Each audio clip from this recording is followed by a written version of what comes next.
The station hung in space like a crown of glass and fire.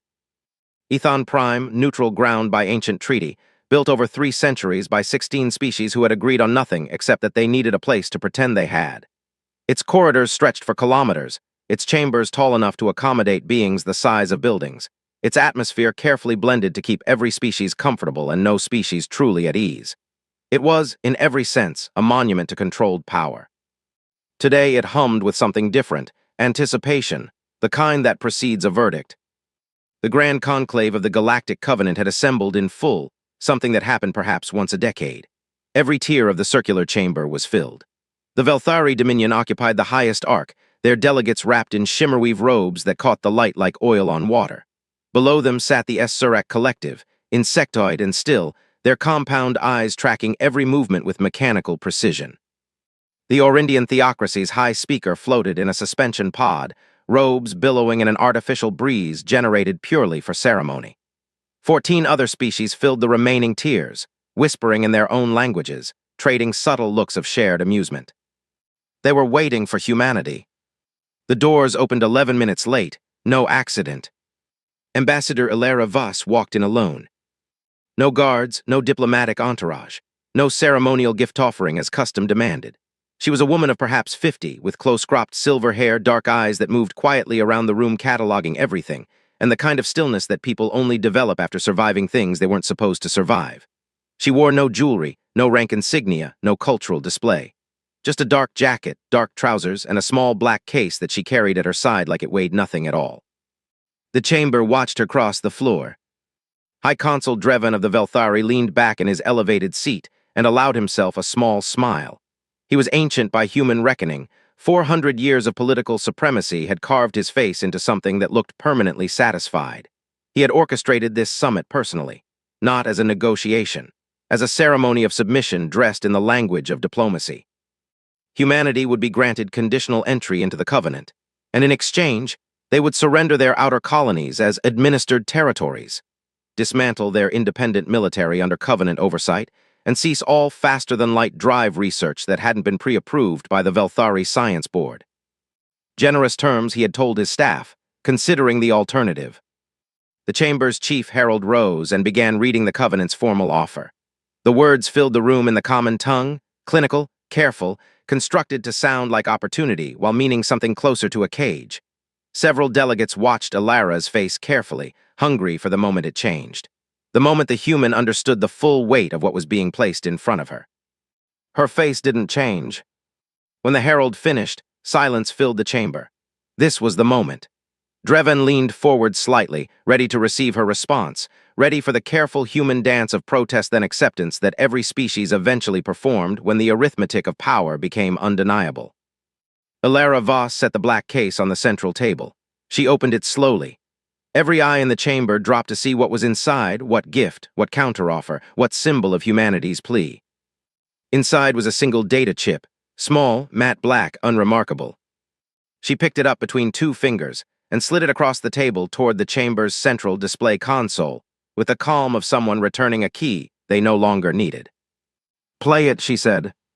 Her voice carried no tremble, no performance, just the flat, quiet authority of someone who has already decided how the day ends. Dreven's smile didn't waver, but something behind his eyes shifted, something old and political and suddenly, for the first time in a very long time, uncertain. A junior Covenant technician looked to the High Consul for guidance. Dreven gave the smallest of nods. Why not? Let her have her moment. Let her make whatever theatrical gesture she had traveled all this way to make. It would change nothing. The technician inserted the chip into the console. The display screen above the chamber flickered to life. And the room, which had been buzzing with the low noise of 16 civilizations confident in their own importance, went very, very quiet. What played on that screen was not a plea. It was not a counteroffer. It was not a speech. It was a record. 40 years of meticulous documentation, organized by date, cross-referenced by species, verified by sources the Covenant itself had created and assumed were secure. It began with a single entry from 41 years ago, a classified Velthari internal memo recommending that humanity's faster-than-light research be disrupted through economic and diplomatic channels before they achieve strategic parity. That was just the first 30 seconds. The room watched in increasingly uncomfortable silence as the record unfolded, methodical, devastating, and utterly impossible to dismiss. No one laughed, not even Dreven. Alara stood at the table with her hands folded, watching the screen with the expression of someone who had memorized every frame and was simply waiting for everyone else to catch up.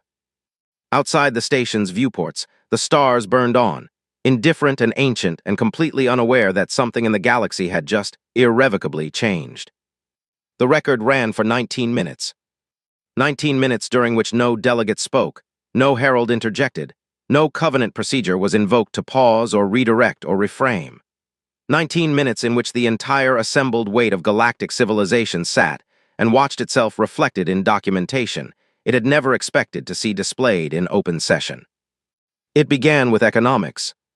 The Proxima Accord, sold to humanity as a trade partnership, was shown in its original classified form.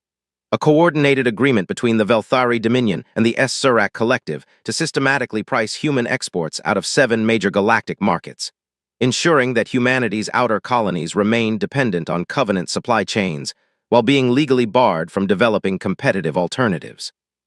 The human diplomats who had signed the accord had done so without access to the classified annexes. They had signed in good faith. The delegates who handed them the document had known exactly what they were signing away. That was year 1. Year 4 showed something worse. The Kepler-7 colony had been thriving, 12,000 people, a mining operation that had struck an unusually rich vein of navigational-grade minerals that the Covenant's own prospectors had missed. Internal Covenant records, obtained through methods the chip did not explain, but the data itself verified, showed a 6-month deliberation between the S-Surak Collective's Biological Research Division and 3 unnamed Covenant Council members. The deliberation concluded with a recommendation. The recommendation was implemented. The engineered pathogen reached Kepler-7 through a routine supply shipment. It was subtle enough to look like a natural outbreak. By the time humanity's medical vessels arrived, 4,000 people were dead. The colony was abandoned. The mineral rights were quietly transferred to a S-Surak licensed extraction company 8 months later. 4,000 people. The chamber was absolutely still. The S-Surak ambassador, a being who communicated through subtle shifts of its exoskeletal plates, had gone completely rigid. The record continued. 3 human ambassadors over a period of 15 years. All 3 had been pressing, through proper diplomatic channels, for formal review of Covenant treatment of humanity. All 3 had died in what Covenant investigation teams ruled as accidents. The data chip contained something the investigations had not: security footage, transmission logs, and 2 internal messages that used the word resolved in the way that people use it when they mean something they will never say plainly. The chamber began to fracture in real time. Quiet arguments broke out between delegates in hushed, urgent tones. The Orindian High Speaker's suspension pod had drifted several inches backward, an unconscious retreat. Dreven's face had not moved. He had the discipline of 4 centuries of political survival, and he was using every year of it right now. His hands, hidden beneath the shimmerweave robe, had curled into fists. Then came the final entry, the one that was, in many ways, the quietest and the most damning. 12 years ago, the Covenant had held a closed session vote. The motion, to formally reclassify humanity as a pre-sovereign species under Galactic Covenant law. Pre-sovereign status removed legal personhood at the interstellar level. It meant humanity's colonies could not hold territorial rights. Their ships could be searched without cause. Their resources could be administered by Covenant-recognized species if deemed to be underutilized. Their diplomatic communications held no binding legal weight. The motion had passed, 14 votes in favor, 3 abstentions, 0 against. 0 humans in the room. 0 humans informed of the vote. 0 humans aware, for 12 years, that they had been quietly, legally, stripped of standing in the civilization they were being asked to join. The record ended, the screen went dark. Alara Voss stood in the silence that followed and let it breathe. She had learned, over years of watching powerful people operate, that silence was the one thing they could not control. They could redirect conversation, dismiss evidence, reframe accusations, but they could not fill a silence that had already said everything. High Consul Dreven moved first. He straightened in his seat, and in his most practiced, measured tone, the tone he had used to end wars and begin them, he opened his mouth to speak, to contextualize, to explain the complexity of galactic governance. to acknowledge that certain historical decisions viewed through a contemporary lens. Stop. Ilara's voice was quiet, not loud enough to be a shout, exactly loud enough to be a wall. Dreven stopped. She looked up at him from the floor of the chamber, this woman standing alone below the elevated tiers of 16 civilizations. And she looked at him with the particular expression of someone who has spent a very long time preparing for a very short conversation. "We didn't come here to negotiate," she said. "We came here to make a declaration." She reached into the black case one more time. She removed a folded document, actual paper, printed and sealed, in the old human tradition reserved for things that must not be altered or disputed or revised after the fact. She broke the seal. She began to read. The document had a title: The Declaration of Unilateral Sovereignty and Martial Response of the Human Species, issued in the 42nd year of Covenant Contact. Ilara read it without performance. No raised voice, no dramatic pause, just words spoken clearly into a room that had forgotten how to breathe. It began by formally revoking humanity's application for Covenant membership, retroactively, back to the first submission, on the grounds that the process had been conducted in documented bad faith by the Covenant's sitting members. It declared all trade agreements signed under the Proxima Accord legally void, as they had been entered into through deliberate information asymmetry. It renounced, with full legal citation of galactic precedent, the pre-sovereign classification voted on 12 years ago, citing that no classification holds legal weight when the classified party is excluded from proceedings by design. Then it reached the part that made the chamber stop, pretending to be composed. Humanity hereby declares a state of active armed conflict with the Galactic Covenant and all member species that participated in, voted for, or materially benefited from the acts of aggression documented in evidence submitted this day. This conflict will not be subject to Covenant arbitration. It will not be paused for diplomatic overture. It will not conclude through negotiation. It will conclude when humanity's sovereignty is not merely recognized but irreversible. And then the line that would be translated into 47 languages by end of day and broadcast across every inhabited system in the galaxy. No cooperation, no negotiation, only war. The chamber detonated.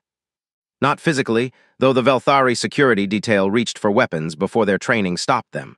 What detonated was composure. 17 civilizations of careful, ancient, practiced political restraint simply gave way all at once. The Surek ambassadors' plates rattled in a frequency that translated to something between outrage and alarm. 3 Orindian delegates began speaking simultaneously, their voices layering into a wall of sound. A Marak representative knocked over its ceremonial water vessel and didn't notice. Dreven was on his feet, pointing, his 4 centuries of collected dignity scattered across the floor like broken glass. "This is suicide?" The Surek ambassador had found its translation vocalizer. "Your entire naval capacity wouldn't survive contact with our reserve fleets. You are one species. You have no allies. You have no standing. You have nothing." Ilara folded the document, precisely. Slowly. She slid it across the table to join the data chip, which was still sitting in the console. "You keep saying that," she said. "That we have nothing. You've been saying it for 40 years. You said it when you blocked our markets. You said it when you voted us out of legal existence. You said it when you killed our ambassadors and called it weather." She picked up the black case, closed it, held it at her side. "We heard you, and while you were saying it," she paused, not for effect but with the weight of someone choosing their last words carefully, "we got to work." She walked toward the exit. Dreven's voice followed her across the chamber floor, loud enough now to carry the fury he'd spent the last 20 minutes suppressing. "You walk out of this room and there is no return. The Covenant will respond with total force. Every human system, every colony, every vessel, we will end this before it begins. You are making a catastrophic mistake." Ilara reached the door. She turned just once. "We know," she said simply. "We planned for that." She walked out. The chamber stood in fractured, furious silence for exactly 4 seconds before the Covenant's military emergency channel lit up simultaneously on every delegate's communication device. They looked down. The coordinates were already there, dozens of them.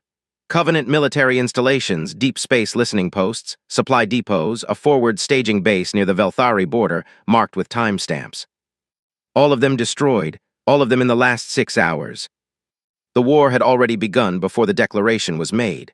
Humanity hadn't announced a plan. They had announced a result.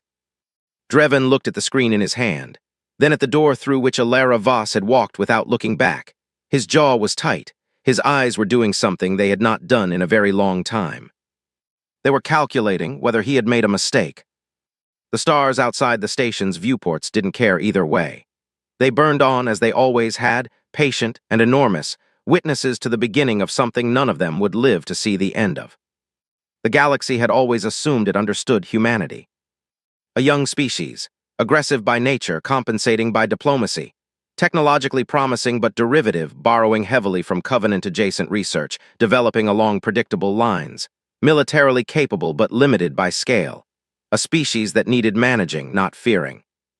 That assumption had been built on 40 years of watching humanity through a window the Covenant had installed, in a room the Covenant had furnished, showing a view the Covenant had chosen. What emerged in the first 72 hours of the war was not the humanity the Covenant thought it knew. It came from everywhere at once. Deep in the Ro-Cancri system, a Velthari surveillance network that had taken 11 years and 2 trillion credits to construct vanished in 40 minutes. Not destroyed station by station, it collapsed simultaneously, every node going dark at the same instant, as though a single switch had been thrown. Covenant engineers who reviewed the attack logs afterward couldn't find the weapon. What they eventually determined, after 3 days of analysis, was that it hadn't been destroyed from outside at all. Sabotage code, dormant for years, had been installed by human maintenance workers who had been contracted to service the network under the Proxima trade arrangement, back when humanity was still pretending to cooperate. The code had been sleeping. Humanity had simply told it to wake up. On the S-Surek border, things were less subtle. Admiral Jonah Rask was not an impressive man to look at. He was 53, lean in the way that suggested a body that had forgotten what comfort felt like, with gray-shot hair kept short and eyes the color of old iron. He had commanded human vessels for 22 years, and he had spent the last 8 of those years preparing for exactly this. He had read every Covenant naval engagement on record, not just the victories, but the defeats, the draws, the tactical anomalies, the battles that didn't fit the pattern. He had looked for what the Covenant couldn't do, because he knew that was where humanity had to live. What he found was that the Covenant fought beautifully. They had choreography, rules of honorable engagement that had been refined across centuries, mutual frameworks that dictated how battle lines were drawn, how surrender was signaled, how civilian infrastructure was protected, what weapons were permissible, what tactics were considered dishonorable. It was a system built by species who had been fighting each other long enough to make the process civilized. Humanity had never been invited to sign those rules. At the Aegis Corridor, a Velthari-controlled approach route through a dense asteroid field, defended by 4 capital ships and considered militarily impassable, Rask executed a maneuver that the Covenant's tactical analysts later spent 6 months attempting to categorize. He lost on purpose. His forward wing engaged the Velthari capital ships in a standard approach run, took fire, broke formation, and retreated, convincingly, chaotically, in exactly the way a fleet that had miscalculated its engagement looks when it's trying to escape. The Velthari commander, following the tactical doctrine of every engagement his people had fought for 3 centuries, did what doctrine demanded. He pursued. He sent 3 of his 4 capital ships into the corridor after the retreating humans, maintaining 1 in reserve as required by honorable engagement protocol. What he didn't know was that Rask had spent the last 4 weeks placing microcharges on 17 key gravity anchor nodes throughout the corridor. Not enough to detect individually. Enough, together, to catastrophically destabilize the asteroid field's gravitational equilibrium. When the 3 Velthari capital ships were fully committed inside the corridor, Rask detonated them. The corridor collapsed in on itself. 3 capital ships gone in under 4 minutes, buried under several million tons of rock and ice moving at speeds that made weapons redundant. Rask's retreating wing turned around, re-engaged the single remaining Velthari vessel, and disabled it without destroying it, leaving it as a deliberate message. The Velthari had never lost a capital ship in 3 centuries. They lost 3 in an afternoon. Word traveled through the Covenant military command like a cold current. Not panic, not yet, but something adjacent to it. A recalibration. A sudden, uncomfortable awareness that the models they had been running had been built on incomplete data. Because what they still didn't fully understand, what they were only beginning to grasp, was that Rask was not exceptional. He was not a singular genius that humanity had produced by luck. He was the product of a system, 20 years of being cut off from Covenant military cooperation had forced humanity to develop its own doctrine entirely from scratch. It was uglier than the Covenants, more brutal, less concerned with elegance and more concerned with results. It had been built by people who knew they couldn't match the Covenant in scale, and had therefore become obsessively, ruthlessly creative. Human warships looked wrong. Covenant vessels were engineered for beauty as much as function, long, symmetrical, architecturally deliberate. Human ships were asymmetrical, modular, designed to be rapidly reconfigured between engagements. They were harder to target because they weren't built along predictable structural lines. They were harder to kill because their critical systems were distributed in ways that made no aesthetic sense and every tactical sense. They were faster in short bursts because their engineers had sacrificed long-range fuel efficiency, a choice no Covenant shipyard would make, for acceleration profiles that made them impossible to predict in close engagement. On the third day of the war, the Covenant held an emergency military council. The council had been convened to plan the crushing response that would end humanity's rebellion quickly and decisively, before it became something that needed to be taken seriously. It ended 6 hours later, without a consensus plan for the first time in Covenant military history. Something had shifted, not the math, not yet. Humanity was still outnumbered by enormous margins, but math required knowing what you were counting, and the Covenant was beginning to realize, with a specific kind of dread that comes only to those accustomed to certainty, that they had been counting the wrong things.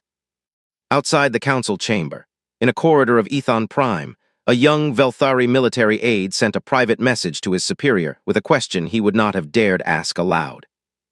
Did we ever actually know what they were building out there? The superior took a long time to respond. No, came the reply eventually. We assumed we didn't need to. Power, when it is old enough, begins to mistake itself for permanence. The Galactic Covenant had existed in its current form for 230 years. In that time, it had absorbed 11 species, mediated 47 territorial disputes, fought 3 wars against external threats, and maintained, through careful management of trade, law, and collective military threat, an order that its founding members called stability, and its smaller members called something they were careful not to say too loudly. It had never faced a war that was also a mirror. Because that's what humanity's data chip had done, in ways that the first day's outrage had obscured. The documentation wasn't just evidence of crimes against humanity. It was a record of how the Covenant actually operated beneath its ceremonial surface, and every species in the chamber had been reading it with their own memories running alongside it, asking themselves a question they hadn't expected to face that day. What does this remind me of? The Thylon were a small species, roughly 400 million across 6 systems, known for mathematical precision, and a cultural pathology toward honesty so ingrained that lying was considered a form of cognitive illness. They had joined the Covenant 60 years ago. They had voted against the Kepler-7 motion. They had been outvoted, and then pressured, and then quietly warned about the consequences of obstructionist behavior at future council sessions. They had learned to abstain rather than vote against. They had told themselves this was pragmatism. Watching the record had made some of them physically ill. It was a Thylon communications officer named Sira who sent the first back-channel message to a human contact she had maintained in careful secret for 11 years. The message was brief. We remember the vote. We are not all the same. What do you need? The Marak followed within 18 hours. They were a mercantile species, deeply invested in the stability of trade routes, ironic, given that it was trade manipulation that had most damaged humanity. But the Marak, in their precise accounting of things, had been running calculations since the data chip played. The math of a prolonged war between humanity and the Covenant was catastrophic for commerce. More than that, several Marak trading houses had lost significant investments in the Kepler-7 system when the colony collapsed. They had been told it was disease. They knew now it was not. The Marak did not often feel moral outrage, but they felt cheated, which in their culture amounted to the same thing. The San came third and strangest. A reclusive species that had joined the Covenant primarily to be left alone, they communicated rarely and in ways that were difficult to parse. What they sent to humanity was not words but a precise set of coordinates, their own, and a single phrase. We will not fire on you. We will not supply those who do. It wasn't an alliance. But in the mathematics of a war against an entity with the Covenant's resources, 3 species deciding to quietly stop filling the machine was worth more than it sounded. And yet inside the Covenant itself, the damage was deeper than defection. It was fracture. High Consul Dreven had built his political dominance on a simple principle, that the other major powers were more afraid of each other than they were of him. The S-Surak Collective and the Velthari Dominion had ancient territorial grievances predating the Covenant itself. Dreven had spent decades carefully maintaining the temperature of that rivalry, warm enough to keep both sides dependent on Covenant mediation, cool enough that it never boiled over. The system had worked beautifully. It stopped working in the second week of the war. Because the S-Surak, whose biological research division had designed the Kepler-7 pathogen, were not only implicated in mass murder of a sentient species, they were implicated by documents. And those documents had been on a chip provided by humanity. And the question that every Velthari delegate was now asking in carefully private conversations was, what else is on that chip? What else did humanity collect about us specifically? The answer, which humanity let simmer without confirming or denying, was that there might be more. There might be a great deal more. In session, Dreven blamed the S-Surak for the intelligence failure that had allowed humanity to compile the record. The S-Surak responded by formally questioning how a Velthari-controlled operation on Kepler-7 had been included in a section of data that was supposed to implicate only S-Surak actions. The argument escalated in under an hour from bureaucratic, sharp-tongued exchange to something that required the Herald to intervene. A vote was called on whether to offer humanity a revised treaty, scaled-back demands, formal apology for documented historical actions, a genuine seat at the Covenant table, no conditions. It was introduced by a Marak delegate who framed it with masterful pragmatism. Settle this quickly, cheaply, before the costs compound. The vote failed by 2. 2 Velthari seats abstained, not against abstained, in protest of Dreven's leadership publicly on record. It was the first time in 40 years that a Velthari delegate had abstained on a major Covenant motion. Dreven sat very still after the result was announced. In the old days, 3 weeks ago, which felt like another era entirely, he would have identified the dissenting delegates by end of session and begun the quiet process of ensuring they never abstained on anything important again. He had done it before. He had done it many times. He began the calculation, now out of habit. Then he stopped. Because the calculation that had always led reliably to control was now running into a variable it hadn't needed to account for before. What if the documentation of how that control was maintained was sitting in a human database somewhere, waiting to be released? It was the first time in his 4 centuries that High Consul Dreven had felt something he recognized, after a moment, as fear. Not of humanity's fleets, not of their weapons, those could be overwhelmed by mass and time. He was afraid of a data chip, of the idea that everything he had built, all the invisible architecture of power he had so carefully constructed, was written down somewhere, was known, by people who had already demonstrated they were willing to walk into the most powerful room in the galaxy and simply say it out loud. That night, alone in his quarters aboard Ethon Prime, Dreven looked out at the stars and did something he rarely permitted himself. He thought about whether he had underestimated them. He decided after a long time that this was the wrong question. The right question was, when did they stop being afraid of us? He didn't have an answer. That, more than anything, was what kept him at the viewport until the station's artificial dawn began to glow forth weeks. Human forces had outmaneuvered, outthought, and outfought Covenant units in 11 of them. Admiral Rask's name had become something spoken in Covenant military briefings with a specific reluctant tone, the tone reserved for opponents who have earned the right to be taken seriously. None of it was clean, none of it was free. New Carthage was a colony of 43,000 people, miners, engineers, 3 generations of families who had built homes on a planet the Covenant's surveys had dismissed as resource-poor and strategically irrelevant. Strategically irrelevant until humanity's war began, at which point the S-Surak Collective's military command looked at a map and identified it as a useful demonstration. The strike came without warning and without military justification in any framework, Covenant or otherwise. It lasted 6 hours. It was designed not to defeat a military target, but to communicate a message, in the language of suffering, to every human colony within transmission range. 40,000 people. 3,000 survived because they reached underground shelter systems built, decades ago, by colonists who had grown up hearing stories about what happened to Kepler-7. They had built the shelters quietly, without government mandate, because the people of New Carthage had learned, the way that communities who have been abandoned learn, not to trust that help will arrive in time. Admiral Rask received the news during the 6th hour of the Battle of the Cygni approach. His comms officer put the transmission on a secondary screen rather than interrupting the engagement, because Rask had standing orders about information flow during active combat. When the engagement ended, another human victory, 2 Velthari destroyers disabled, 0 human vessels lost, Rask turned to the secondary screen. He read the casualty figures, then the survivor count, then the description of the strike pattern which his tactical mind parsed before his personal mind had time to process what he was reading, and identified immediately as deliberate civilian targeting. He sat with it for a long moment. The bridge was quiet in the aftermath of battle, the kind of quiet that contains 30 people all pretending to have something urgent to do with their instruments. His second-in-command, Commander Yale Tors, came to stand beside him. She had grown up in the outer colonies. She had family on a settlement 2 systems from New Carthage. "Orders?" she asked.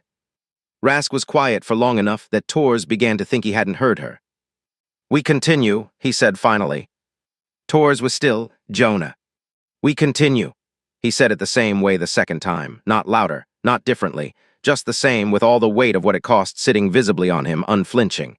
"If we pull back, we let them learn that this works, that hitting civilians pulls us off military objectives. We cannot teach them that. We continue." He stood and he walked to his personal console, and he did something he had not done since the war began. He activated his private log. His voice, when he spoke, had lost the commander's flatness. "New Carthage, 40,000. I chose the war over the town. I'll answer for that when it's over, but if I go back now, there will be no over.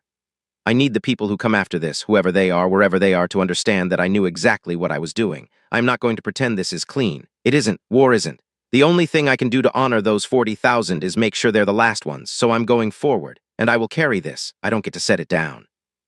He closed the log. He never played it back. He didn't have to. It was transmitted automatically through the fleet's command network, a technical glitch that his communications team identified and were about to correct when Tors quietly told them to leave it. The log reached every human vessel within 3 days. It reached the colonies not long after that. It did something unexpected to morale, not the speech itself, the tone of it, because it wasn't the voice of a leader insisting that sacrifice was noble and the cause was righteous and everything was part of a plan. It was the voice of a man who was doing a terrible thing because the alternative was worse, and who refused to look away from the terribleness of it, and who asked nothing of the people under his command except that they trust that he was holding it honestly. Human soldiers, it turned out, could fight for that. Meanwhile, in a very different kind of battle, Ambassador Alara Voss was working a back-channel corridor through Thailand diplomatic contacts to establish emergency supply lines for human colonies under economic blockade. The work was painstaking, dangerous, and offered nothing of the clean satisfaction of military victory. It was negotiation at the edge of a knife, with people whose good faith was genuine but whose political constraints were real, and whose ability to help was limited by exactly how invisible they could make the help. Alara had not slept more than 4 hours at a stretch since the summit. She had lost 6 pounds she couldn't afford to lose. She sat in a borrowed Thailand communications office on a neutral station, drinking something that was the Thailand equivalent of coffee but tasted like burnt circuit boards, and she sent message after message into the dark and waited.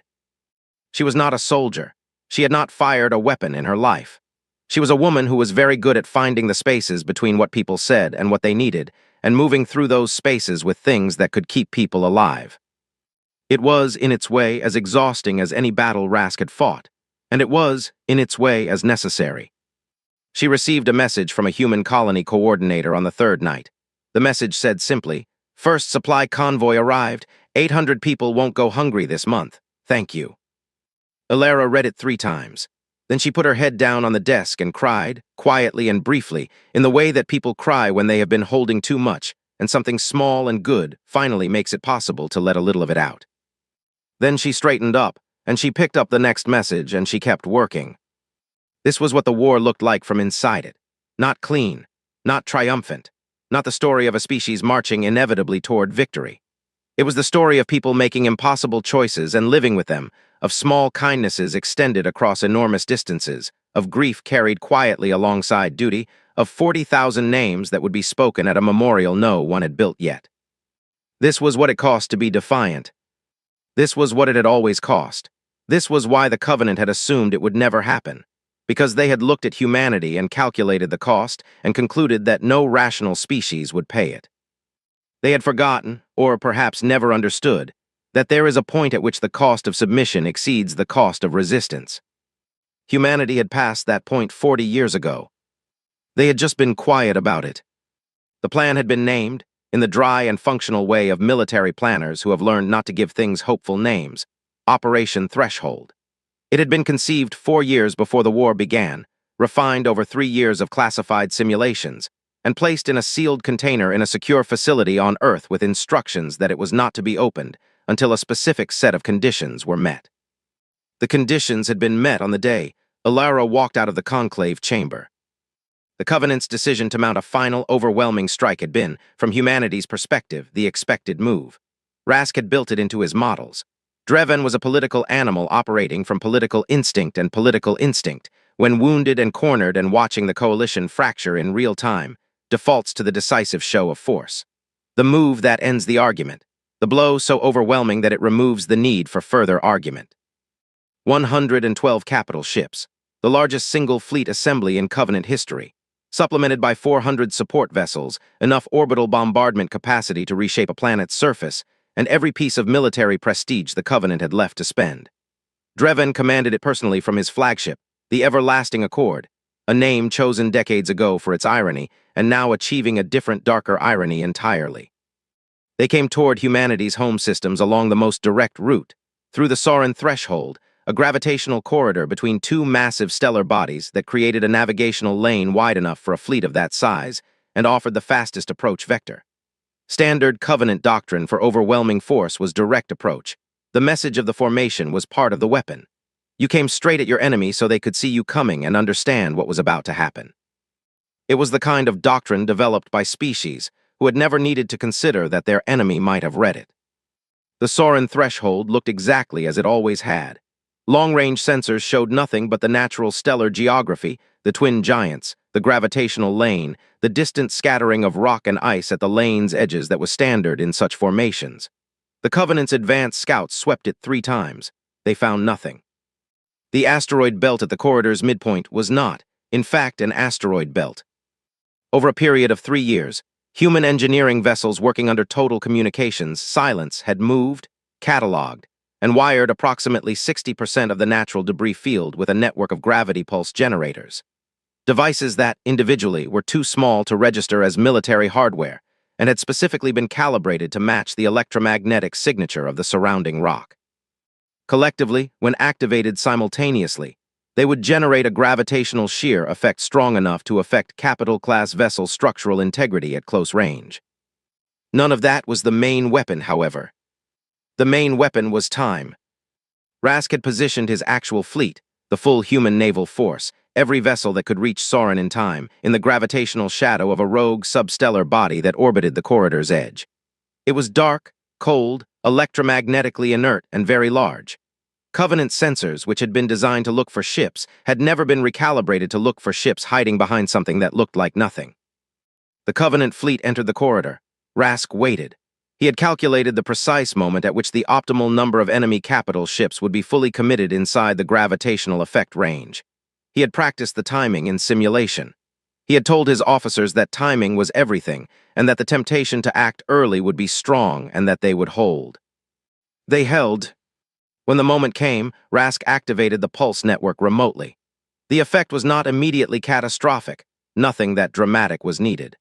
What the gravity shear did was force the fleet into emergency maneuvering, disrupting formation, breaking the coordinated firing geometry that made a fleet of that size so dangerous.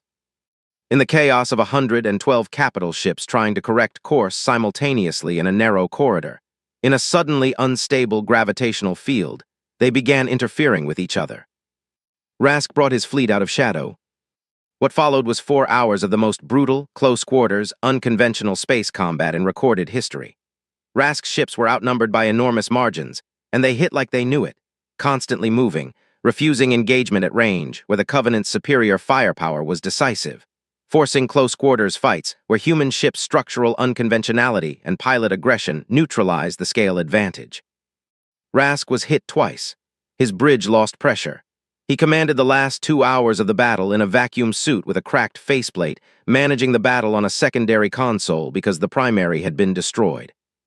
He did not pull back. When the accounting was done, 61 Covenant capital ships destroyed or disabled, 22 more too damaged to fight effectively. Dreven's flagship, the Everlasting Accord, adrift with catastrophic drive failure, life support intact. Human losses were severe, not catastrophic, but severe. Ships that would not be replaced easily. Crew that would not be replaced at all. Rask opened a channel to the Everlasting Accord.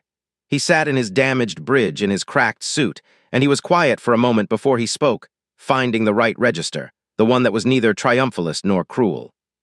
High Consul, this is Admiral Rask. I know you can hear me. A pause. This is your one offer. Stand down your remaining forces and direct them to hold position. We will not destroy you. We will not board you without consent. What we will do is end this engagement and begin whatever comes next. Another pause. Humanity doesn't want your submission. We don't want your surrender speech or your ceremonial capitulation. We want you to remember this day, what it cost both of us. And we want you to understand that we will fight it again if we have to, and again after that, for as long as that's what it takes. He heard Dreven's breathing on the open channel. The sound of a man who has spent 400 years being the one in the room who knew the outcome and is encountering, for the first time, the experience of not knowing. We will fight it again, Rask continued quietly. The question you need to answer, the only question, is whether that's how you want this to continue. The channel was silent for 23 seconds. Hold position, Dreven said finally, not to Rask, to his own fleet. Across the Sarin threshold, 112 Covenant vessels, or what remained of them, went still. Rask closed the channel. He sat back in his chair, in his cracked suit, in his damaged bridge, surrounded by the sound of his crew beginning the long process of breathing again. Tors appeared at his shoulder. It's done, she said. Not yet, Rask said.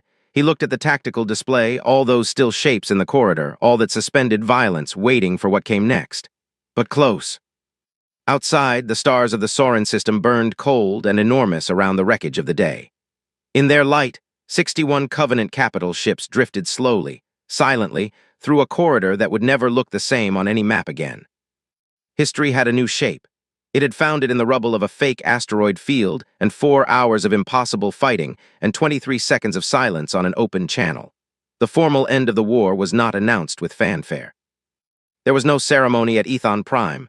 The Covenant's prestige was too damaged to host one, and humanity had no interest in performing victory in a way that would calcify into resentment. There was no signing aboard a flagship, no parade of defeated commanders, no public humiliation constructed for the historical record. These were the rituals of conquest, and humanity had not fought this war to conquer. What there was, instead, was a quiet meeting on a Thylon-owned station, neutral ground that had been earned rather than declared.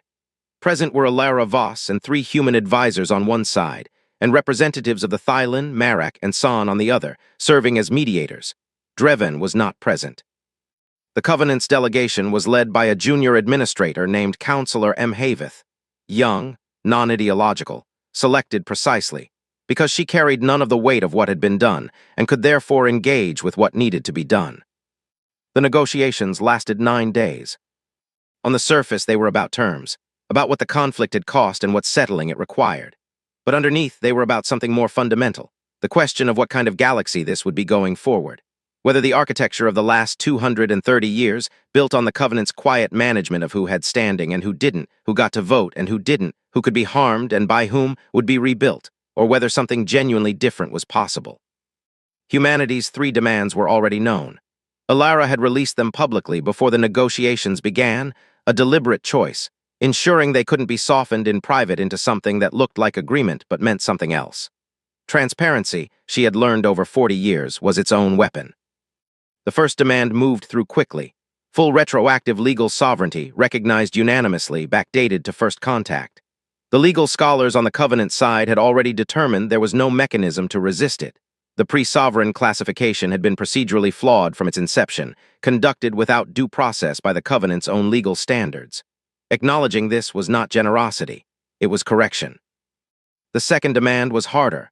The public release of every suppressed record, not just the contents of the data chip, but the full archive of Covenant documentation related to its treatment of humanity over 40 years.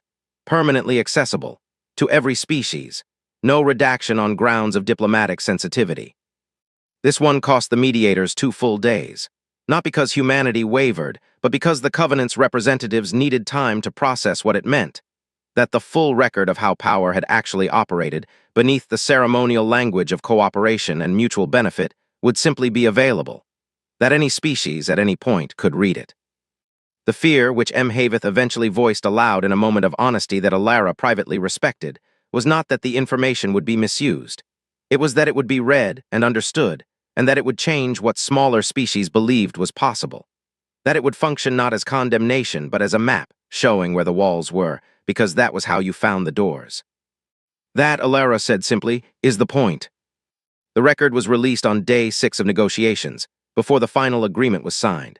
It was Alara's condition for continuing: release first, ratify later. She would not allow the release to become a bargaining chip, to be softened or delayed or made conditional on other concessions. It went out into the Galactic Communications Network on a morning when Alara sat in a borrowed office with a cup of bad coffee and watched the transmission counter climb. By the time the third demand, the seat at every table, was formalized, something had already shifted. Not in the room where the negotiations were happening, but in the wider galaxy that was receiving the record and reading it, and having, in 1,000 different languages and cultural frameworks, a conversation about what it meant. 3 Covenant member species applied for bilateral agreements with humanity before the ink on the final terms was dry. The Thylin, Marak, and San formalized arrangements they had been building quietly since the back-channel messages. 4 more species made contact within the week, smaller members who had been in the Covenant, because they had not believed there was an alternative. Watching humanity fight and survive, and then not conquer, watching them demand access rather than dominance, had functioned as a demonstration that alternatives existed. The Covenant did not dissolve. That was not what happened. What happened was quieter and more permanent. It lost its monopoly on the assumption that things could not be otherwise. It continued to exist, but it existed now in a galaxy that knew the record of how it had operated, and that contained at least one species that had demonstrated the cost of that record could be paid. The Velthari began internal proceedings regarding Dreven 6 weeks after the settlement was signed. He was not removed from his position. His political base was too entrenched for that. But the proceedings were public, which they never had been before, and the documentation presented in them came substantially from the record humanity had released. He would spend the next 7 years in a slow political decline that he would never fully arrest. It was not justice, in any clean sense. But it was consequence, which in the long account of such things is sometimes the best available.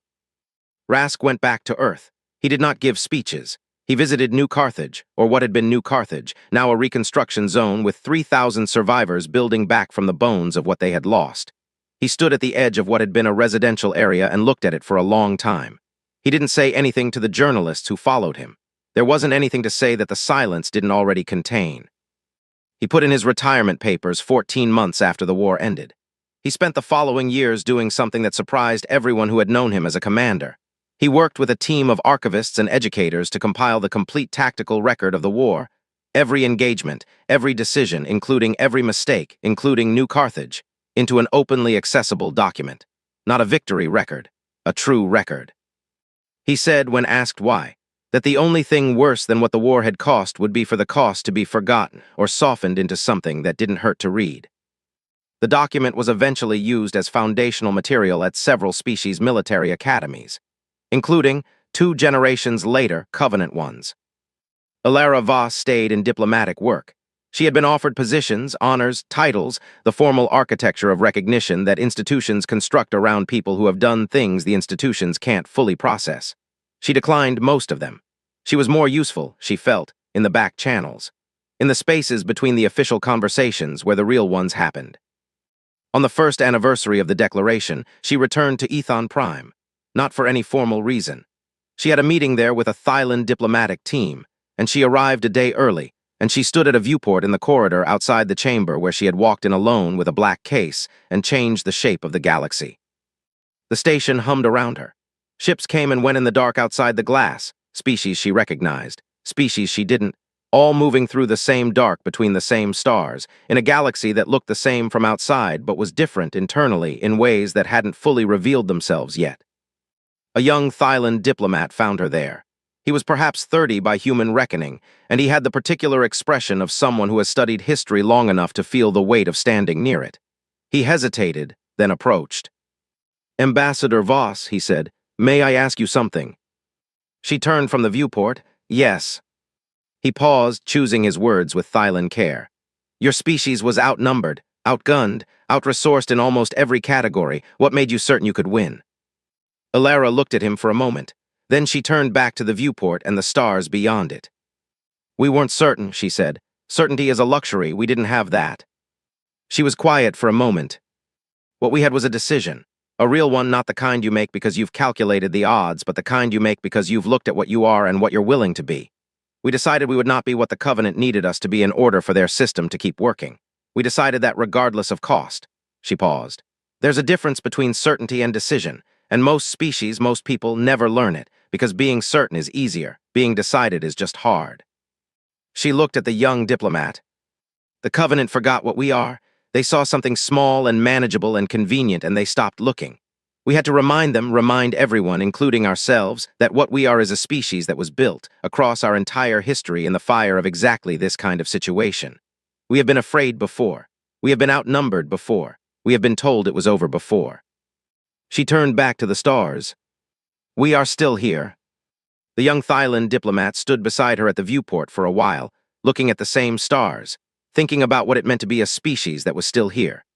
Thinking about the vote his own people had lost 40 years ago, and the silence they had kept for too long, and the message that one communications officer had sent into the dark on a morning when the record was playing.